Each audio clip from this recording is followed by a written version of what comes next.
change this climate is to not call 911. I mean, I know that might not be an absolute statement depending on the situation, but oftentimes, if it's a situation where there's a lot of tension, oftentimes introducing to that situation somebody who has a legitimate right to initiate force, who's not held accountable for their actions, only makes things worse. And a couple things I'll point to briefly. There's a kid this past year, a 16-year-old kid. He was depressed.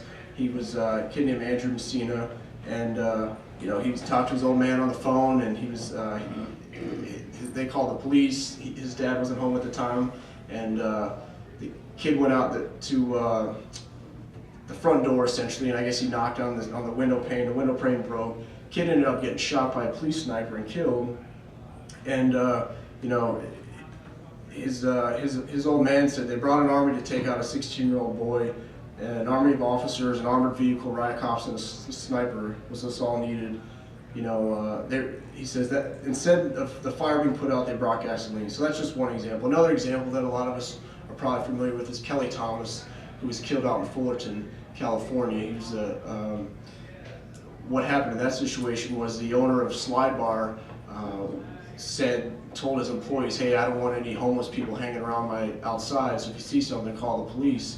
And this guy, Kelly Thomas, was outside at one time. He told one of the bouncers, hey, call the police, tell him he's breaking into cars. And the bouncer said, I'm not going to do that. So the bouncer was fired. The manager called in and said this guy was breaking into cars. All Kelly Thomas was doing was picking up like cigarette butts, you know, to try to find those. And so the manager called the police, lied to them, said he was breaking into cars. Police showed up and later beat the hell out of Kelly Thomas, killed him. And you know, so now the bouncer's suing the manager and whatnot. But anyway, introducing police to the situation usually aggravates the situation, and I would just encourage you, if you can, to try to diffuse situations yourself. And instead of looking to these folks, I mean, create real networks with your neighbors, you know, and have a barbecue or a potluck, or invite them over, and really lessen the isolation that some of us might feel in our communities, and instead build these resilient bonds with each other. And if you know, hey, I know I can turn to Bill next door if something's going down, he'll come over if you can to help me. I mean, that alone can help change your own paradigm in terms of alternatives that you have to diffuse situations. So again, language is important. I try not to use the word arrest, because I think that's a sugar-coated word and it distorts what's actually going on. It's someone being kidnapped and caged, and a lot of us might.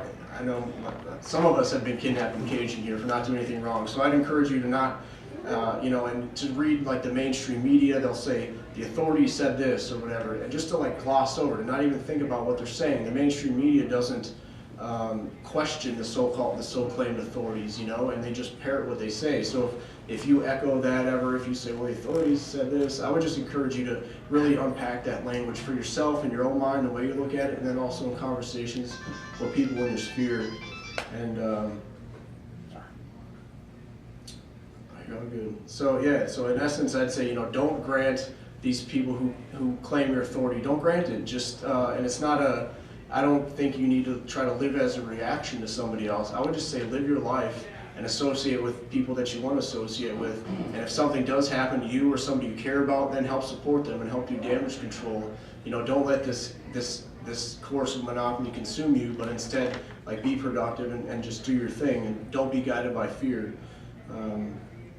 There's a real good video by this guy named, his YouTube channel, Storm Clouds Gathering, and it's called The Chain of Obedience. And it's just over 2 minutes long, but it's solid. He pretty much just says, you know, there's this chain of command a lot of people point to as being like, oh, we need to like take out this top dog, or we need to change the system. But he says, no, this system only exists because there's this chain of obedience, because each of us has bought into that and given them authority. And then, so instead of trying to tweak the levers of power within the system, we should just ignore it as much as we can and just do our own thing. And again, today we're living in a time when technology has really helped us, I think, bypass these traditional gatekeepers of information like the centralized media and the claimed authorities. It's really helped people who before were alone in their town, that were being subjected to harassment by the police employees and stuff like that, really helped them see that they're not alone and that they can get support. And geographical boundaries have essentially been eliminated by the internet and prolific spread of technology, cell phones and stuff like that, video cameras. And also, I don't know, has anybody in here read the book called The True Believer? Nobody. Oh, Ed? No, do you want to get your video showing that? Well, we're almost out of time, but I'll put something up on CopBlock.org in the next couple of weeks that has a bunch of links and videos and stuff. But, I can link those 2 machines right now for you. It's all good, man. We're almost out of time. I appreciate it, Ed. But so anyway, this book, True Believer, this guy wrote it. He was a dock worker. He wrote it in 1951, and he essentially was talking about like mass movements of people. And he says it doesn't matter, even though on its face there might be a lot of difference between, say, communism and Nazism or this or that. He says a lot of people just want to like belong to something else. And this isn't me saying that people are sheep necessarily. It's saying that they just, to me, haven't been exposed to this idea of self-ownership with that self-government. And so I think if we do want to live in a world, free of legitimate right to initiate force, free of these institutions that allow for this, then it behooves us to share these ideas with others as much as we can. Because to echo Karl Wagner, who's one of my favorite writers, it's one mind at a time. And as each of us gets exposed to ideas, if we find that they make sense and we modify our own to incorporate them, then we act accordingly. And if other people see that and they're empowered by it, it's the idea of so in The True Believer, the author says, a lot of these folks look to somebody else to be the leader, and they're like charismatic, and this whole mass movement is based on like hatred of the other, and it turns into this fanaticism, and there's undefined goals like the war on terrorism and stuff. It allows for all these, all these ridiculous claims to be made. Oh, we have the right to kill whoever, or we have the right to do this or that.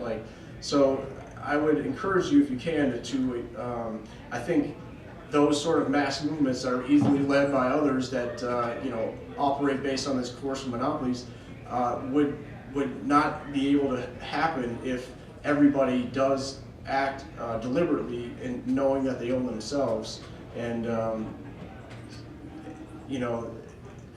Storm Clouds Gathering, he's got a video where he says, if Napoleon were in New York City, in Manhattan, and he commanded somebody to go out and kill these people, everyone would laugh at him, like, who's this clown dressed up all crazy, And that's essentially like what we should look at. These, people, like, who cares what these folks in these dome buildings are saying? Like, to as great extent as we can, just ignore them and let's live our lives. Let's create the societies that we want to live in, and let's not perpetuate these violent institutions. So that could be again, sharing ideas. If you do find yourself harassed, don't just automatically pay the ransom. But I recognize a lot of people in here have families and jobs. They can't afford to take a lot of time off of work and things. But even if you can push back a little bit and not take the first plea deal, or push back here, or even sit a weekend in the cage instead of paying the ransom, like if that happened, as it continues to happen, it's going to lessen the capacity for those folks to continue to try to claim the right to usurp other people's rights and to get away with it. So